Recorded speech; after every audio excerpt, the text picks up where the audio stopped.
데살로니가전서 5장 16절에서 18절 말씀입니다.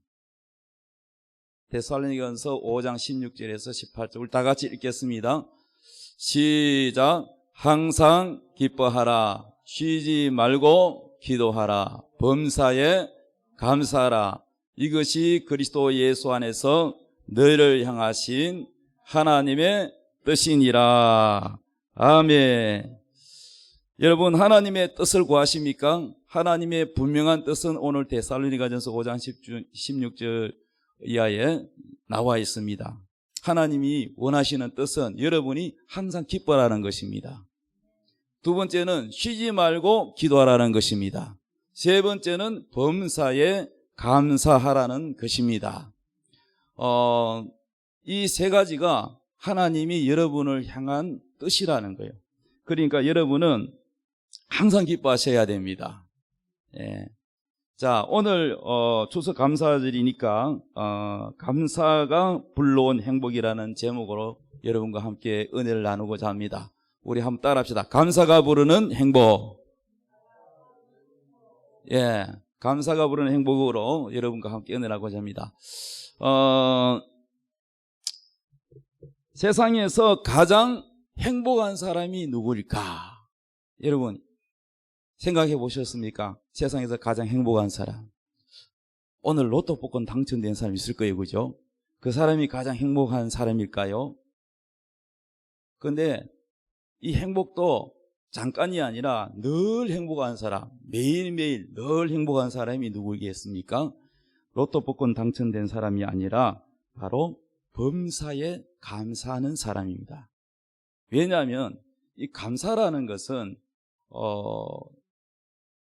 무엇에 대하여 만족도가 높았을 때 감사가 나오지 불만이 가득 찬 사람에게는 감사가 나올 수가 없습니다.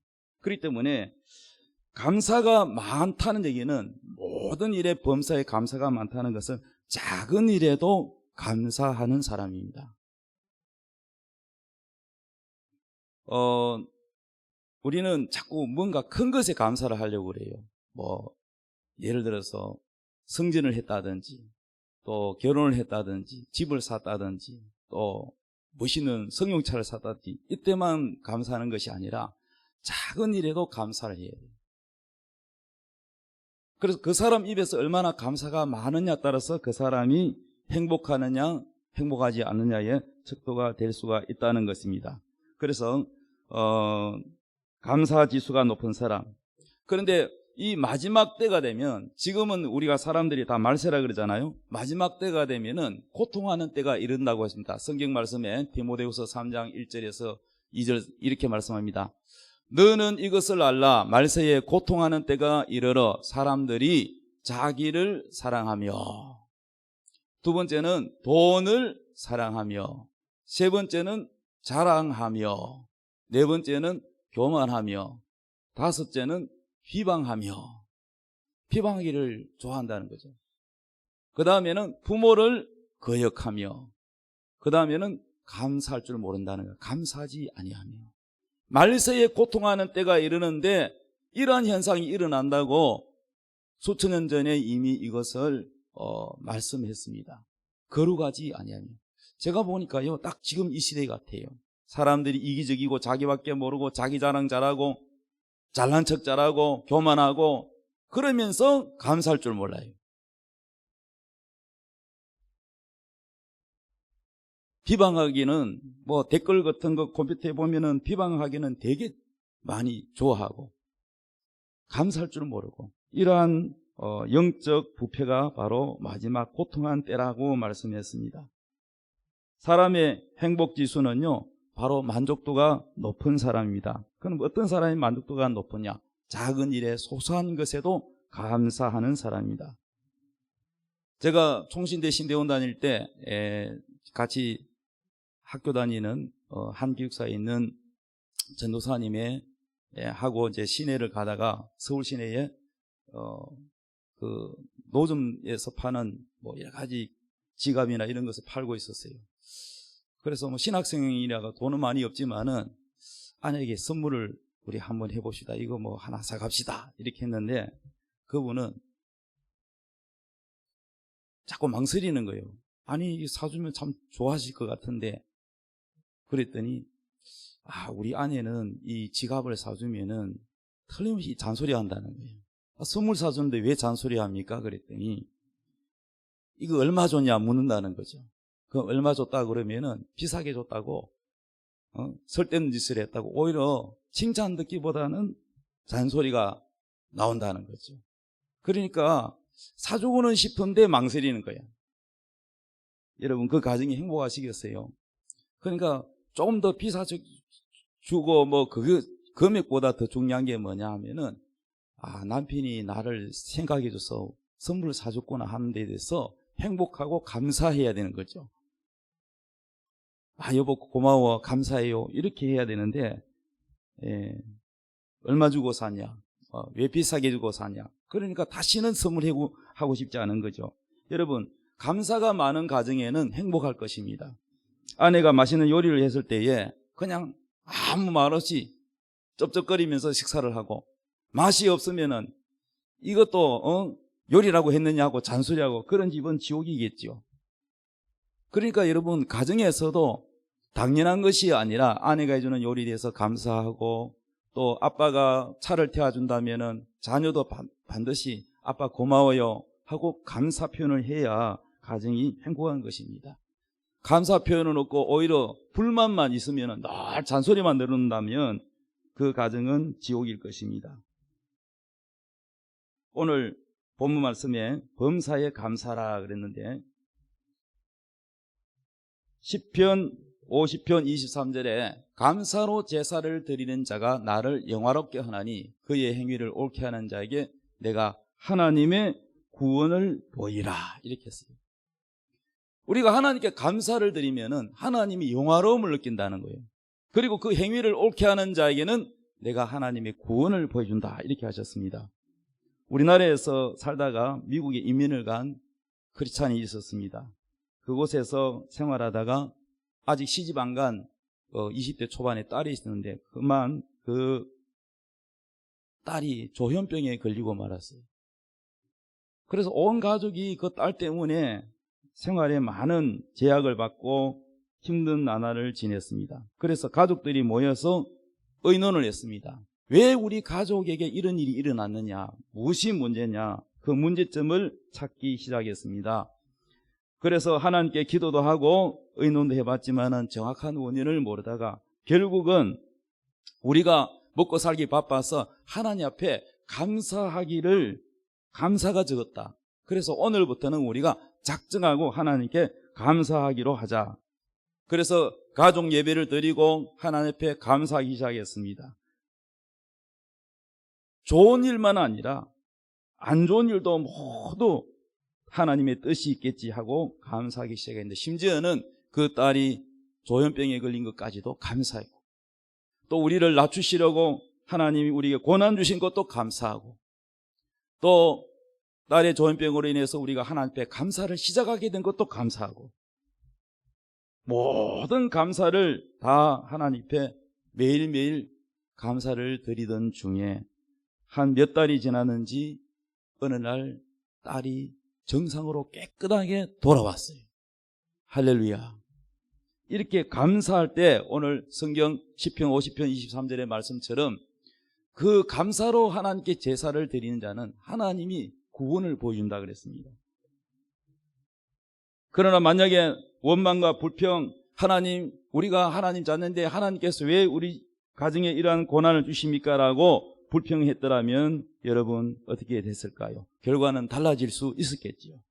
이러므로 감사가 바로 구원을 주신다는 겁니다. 또한 제가 잘 아는 지인 목사님의 친구분이 경기도에서 열심히 목회를 해서 개척부터 시작해가지고 교회를 해서 건축을 하고 교회가 1000명이 넘게 되었어요. 그런데 몸이 안 좋아서 병원에 가서 진단을 받았더니 의사로부터 암말기라고 사망 진단을 받았습니다. 그래서 하루하루 다가오는 죽음 앞에 교회 걱정, 가족 걱정이 됐던 거죠.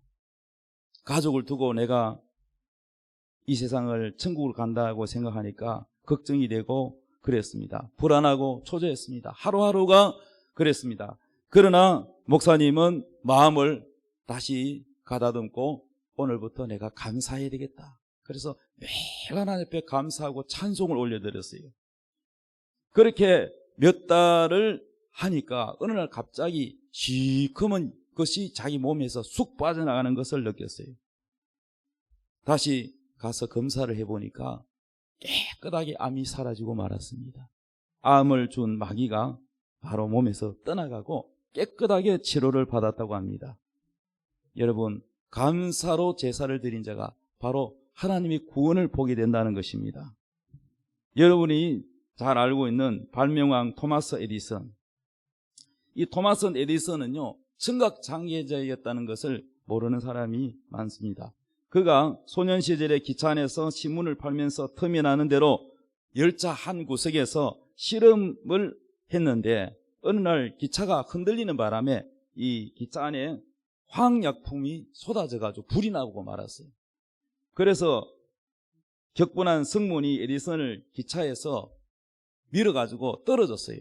떨어졌는데 그 충격으로 고막이 파열돼가지고 귀가 들리지 않았어요.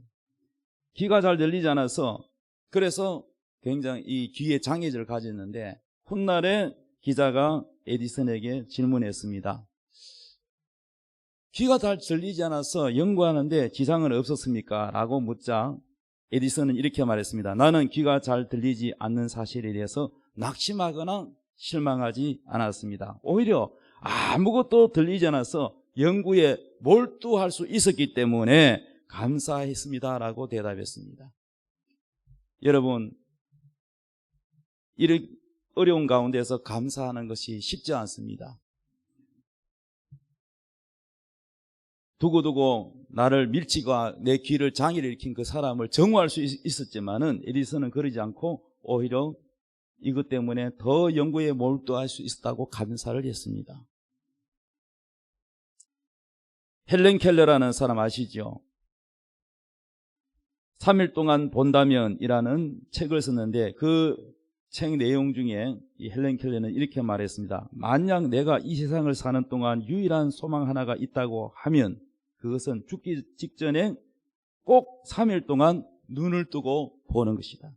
헬렌 켈러는요, 눈만 안 보이는 것이 아니라 귀도 안 들리는 사람이에요. 보이지 않고 들리지 않는다. 상상해 보십시오.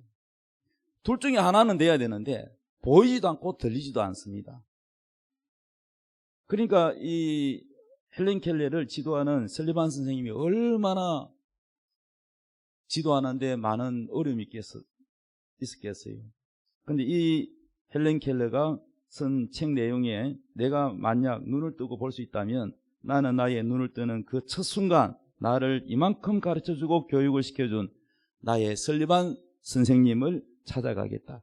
지금까지 그의 특징과 얼굴 모습, 내 손끝으로 만져 알던 그 인자한 얼굴, 그리고 아리따운 몸매 등 몇 시간이고 물끄러미 보면서 그의 모습을 나의 마음속 깊이 간직해 두겠다. 그 다음에는 친구들을 찾아가서 그 다음에는 들로 산으로 가보겠다. 바람이 나풀거리는 아름다운 나뭇 잎사귀들, 그리고 피어있는 예쁜 꽃들, 그리고 저녁이 되면 석양에 빛나는 아름다운 노을들을 보고 싶다. 그 다음 날은 이른 새벽에 먼동이 트는 웅장한 장면, 아침에는 메트로폴리탄에 있는 박물관에 가서 구경을 하고 오후에는 미술관, 그리고 저녁에는 보석 같은 밤하늘의 별들을 보면서 하루를 지내고 싶다.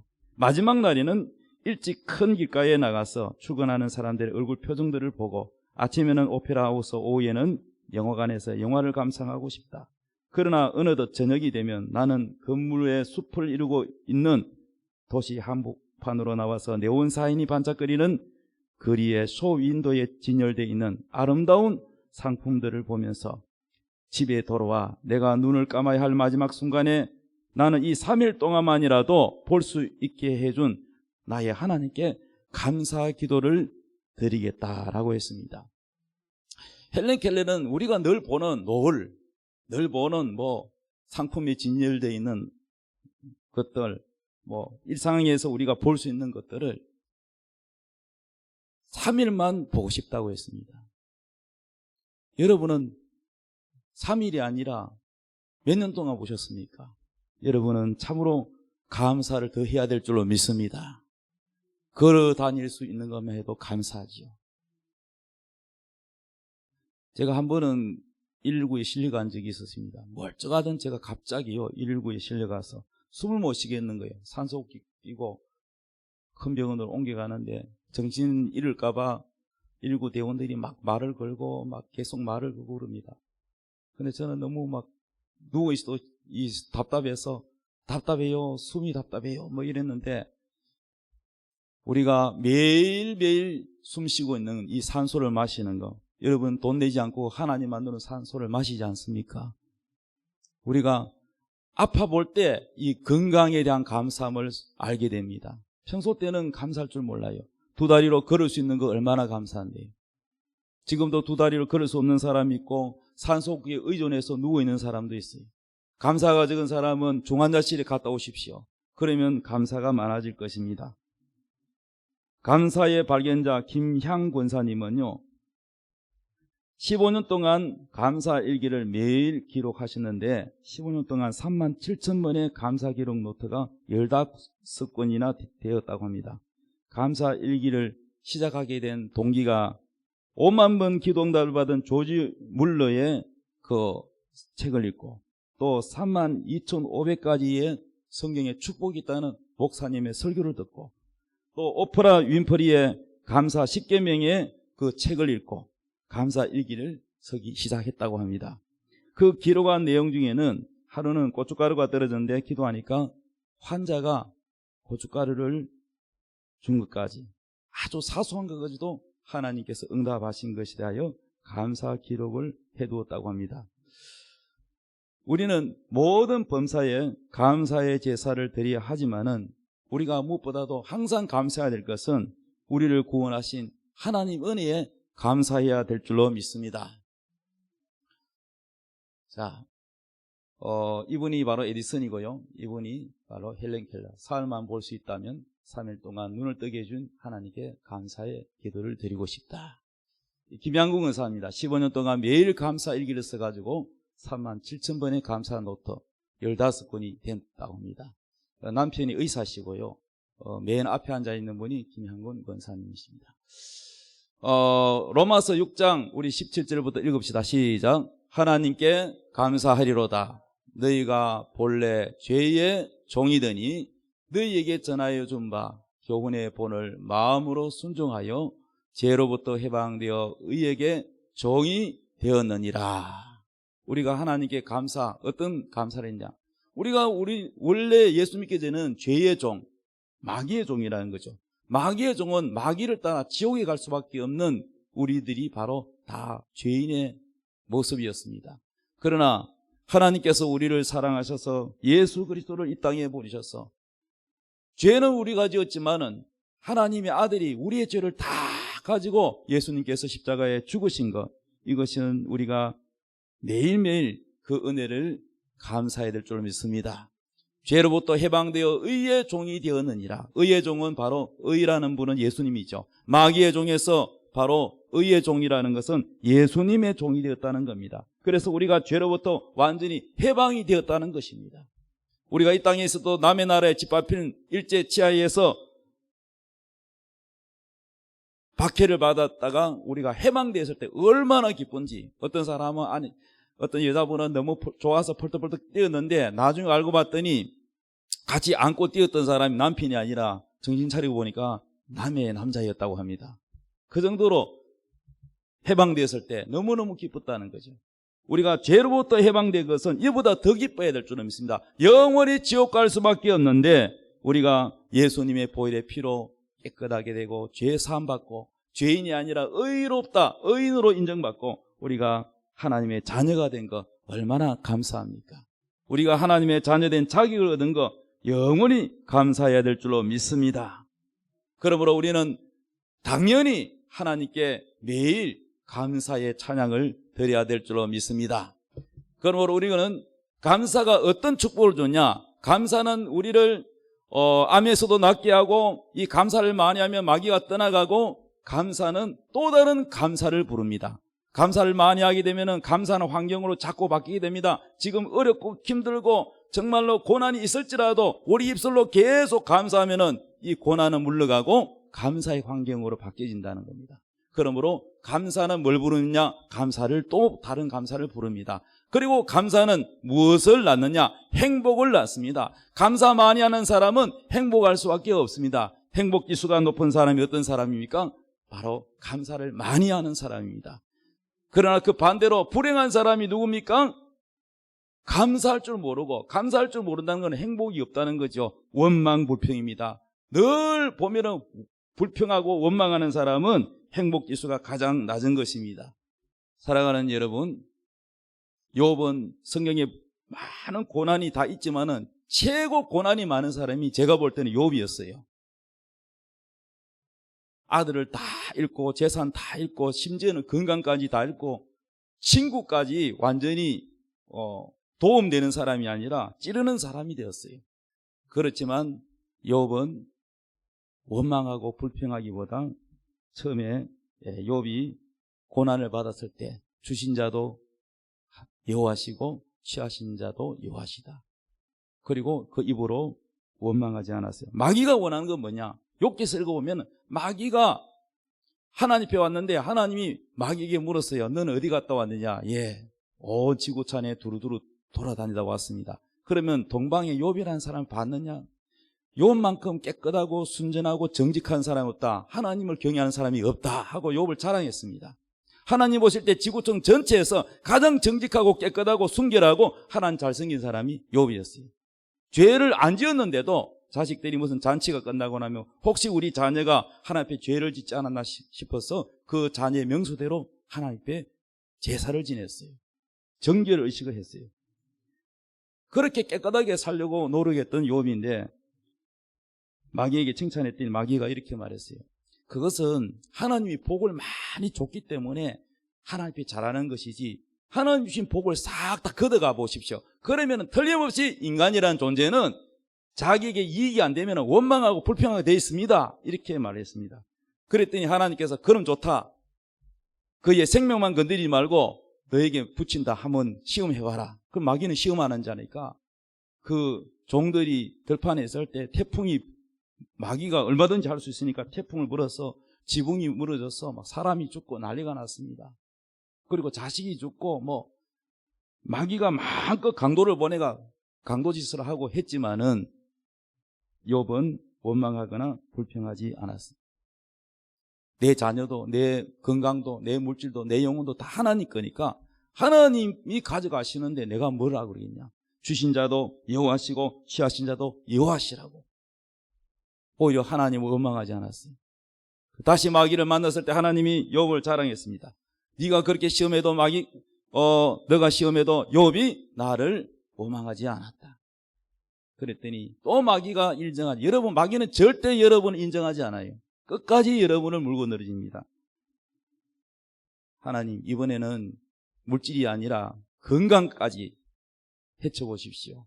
그래, 너 손에 붙인다. 목숨은 건드리지 말고 건강까지 네가 마음대로 해봐. 그래서 막 온몸에 악창이 나고 막 개가 핥고 막 그렇게 고통을 당했어요. 차라리 죽는 게 나을 정도로 고통스러웠어요. 그런 고난을 겪었지만은 마귀가 원하는 것은 뭐냐? 마귀가 원하는 것은 물질도 뺏어가고 건강도 뺏어가고 심지어는 아내가 이래도 하나님 앞에 순전을 지키는요 하나님 원망하고 죽어라 이렇게 말했습니다. 아내마저도 남편의 편이 아니었어요. 친구들도 네가 무슨 죄를 지었긴데 이런 일이 있지 왜 회개 안 하느냐 이렇게 죄만 지적하려고 했지 위로하는 사람이 없었습니다.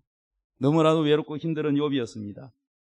마귀가 원하는 것은 뭐냐? 네 입에서 한마디만 내뱉어라. 하나님을 욕해라. 하나님을 원망해라는 거예요. 마귀가 가장 원하는 게 뭐냐? 원망불평입니다, 여러분. 여러분의 입을 하나님도 보고 계시고 마귀도 보고 있고 천사도 보고 있는 것입니다. 여러분의 입술을 지키십시오. 어떤 어려운 속에서도 여러분이 입술로 하나님을 찬양하고 감사할 때 여러분은 그 감사가 마귀를 치명타를 입히고 이기게 될 것입니다. 여러분의 축복이 열리는 길이 바로 입에서 감사합니다. 이 감사를 곡조를 붙이면 찬양이 되는 겁니다. 시편에 보면 다윗은 하루에 7번 찬양을 했다 그랬습니다. 하루에 7번 하나님께 감사했어요. 다니엘도 사자굴 속에 들어간 줄 알면서도 하나님께 그전에 하던 그대로 창문을 활짝 열고 감사 기도를 드렸다. 하루에 3번 정해놓고 감사 기도를 드렸습니다. 다니엘도 감사의 사람, 다윗도 감사의 사람, 사도 바울도 감사의 사람. 하나님의 서임받았던 모든 축복받은 사람들의 공통점이 뭐냐? 원망불평이 아니라 감사의 사람, 찬양의 사람이었다는 겁니다. 사랑하는 여러분, 이 방송을 듣고 있는 또 시청자 여러분, 추수 감사절뿐만 아니라 범사에 매사에 여러분이 입술로 감사로 하나님께 영광 돌려서 여러분의 가정에 축복이, 여러분의 영혼의 은혜가 넘치기를 주님의 이름으로 축복합니다. 자, 우리 다 같이 찬양하겠습니다. 감사하신 하나님 찬양 드리겠습니다.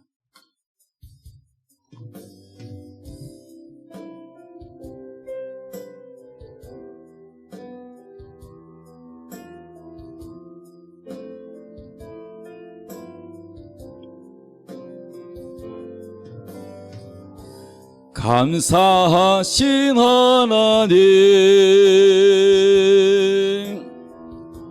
에베네셀 하나님, 살아계신 하나님, 에베네셀 하나님, 여기까지 인도하셨네. 감사하신 하나님, 여기까지 인도하셨네. 살아계신 하나님, 감사하신 하나님, 에베네셀 하나님, 살아계신 하나님, 에베네셀 하나님,